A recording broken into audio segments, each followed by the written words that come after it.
It is true that Democrats have a problem, especially with young men. I mean, that is a real fact. So to me, that, in a way, it validates what Clay Travis is talking about, because if you're trying to get young men, you're not going to get them on all policy points and all the... No, Joe Rogan knows karate, and sometimes he talk about drugs. That's good enough for me. Pete Hegseth was in Germany this week doing squats with like 220 on the bar outside for no reason. That's what the Democrats... I'm being silly, but and you know what? serious. One of the other points that Clay Travis made, and I think this is true, we saw this in real time, when Trump had the assassination attempt in Butler, that image of him raising his fist and saying, fight, fight, fight, was like a shot of testosterone in the arms of a lot of men. Mark Zuckerberg was like, oh my God, he's so cool. And now look at where we are politically with some of these very people really turning politically toward Trump. What's up, Black Coffee Crew?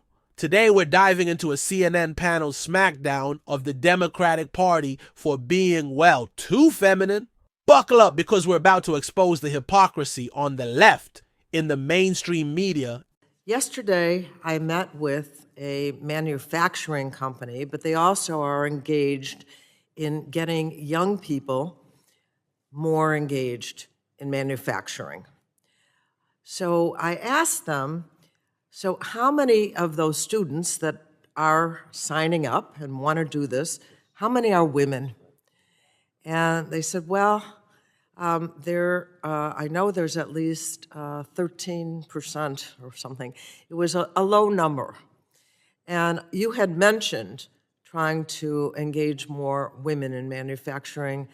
I'm just wondering if just the name manufacturing sounds like a guy. Those numbers that you just read, it's been happening for 10 years. This has been happening slowly but surely over time. I think that pollster in that clip earlier had said 2 out of 6 moderate men voted for Trump. It was the majority of moderate men voted for Trump. Even over 20% of liberal men voted for Trump. There has been what is seen as I don't want to say a war on masculinity, but there has been this trend in the Democratic Party, or it's at least felt that the left is becoming more and more hostile to the things that are typically men. And you've seen John Fetterman talk about this idea of like patronizing, calling them bros, or that ad that looked like a spoof at the end of the race of like, real men do this. It's like, have you ever talked to a dude in your life? So in James Carville saying, you know, we need to have less like yappy voices and more men talking. And there are many men in the Democratic Party, others. Democratic messaging is too feminine. Who's ready to take the fight to the Republicans and win this thing? Are you guys ready to fight? It's been a long day, but guess what? We have a long road ahead. Let's go and kick some ass. Let's go win our young people back, and let's stop sending just our thoughts and prayers to address gun violence and do something. Are you ready to do that? Because together, we can make school shooter drills history and not headlines. Are you ready to do that? Together, we can address the housing crisis and so many other issues of our time that are affecting our young people. Because tonight, Malcolm and I won with your support. Thank you so much. You guys rock, and thank you again to Jamie. Thank you to Justin. Give a round of applause to Justin Pearson. And all my friends in the young Dems, the college Dems, the high school Dems. I love you guys so much. I could go on and on. Let's go party. What do you think is the masculinity that they are attracted to in Trump? I'm laughing because I just, no disrespect to you lovely men on this panel. We do have but you men are something. That's all, you know.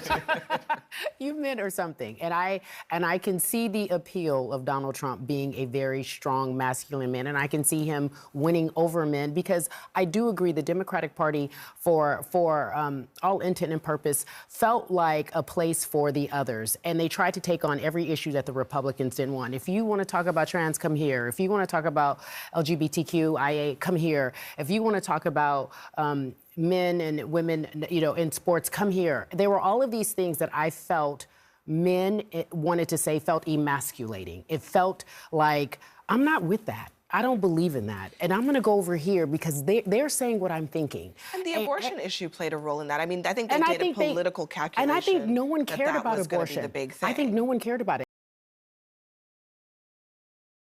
The left's masculinity problem. The CNN panel highlighted the Democrats' struggles with young voters, particularly young men, and pointed out the party's lack of masculine figures. This isn't new. According to the source, this has been happening slowly but surely over time. James Carville said, "We need to have less like yappy voices and more men talking. The source suggests that the Democrats' messaging is too feminine.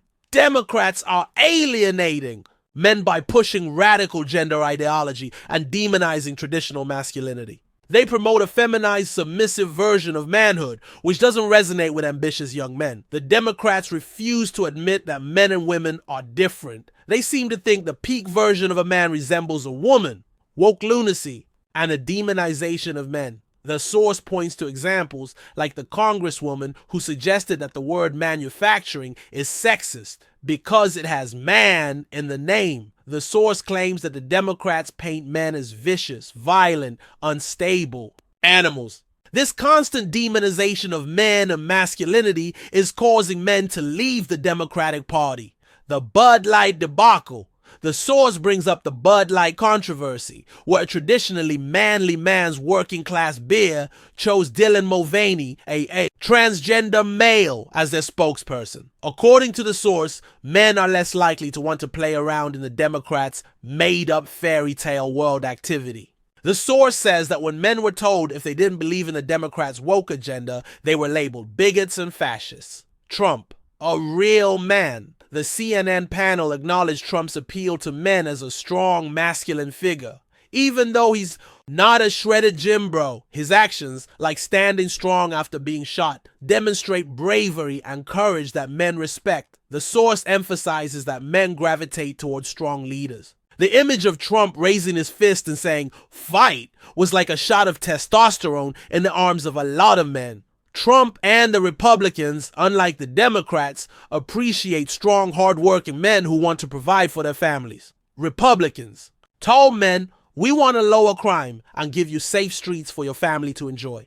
They also told men that they want to protect kids and stop teachers from talking to them about sex and encouraging them to switch genders. It's time to MAGA. The hypocrisy is staggering. The Democrats and the mainstream media are out of touch with real men and their concerns. They push a woke agenda that alienates a significant portion of the population. It's time to stand up for traditional values, support strong leadership, and make America great again. Like, subscribe, and comment.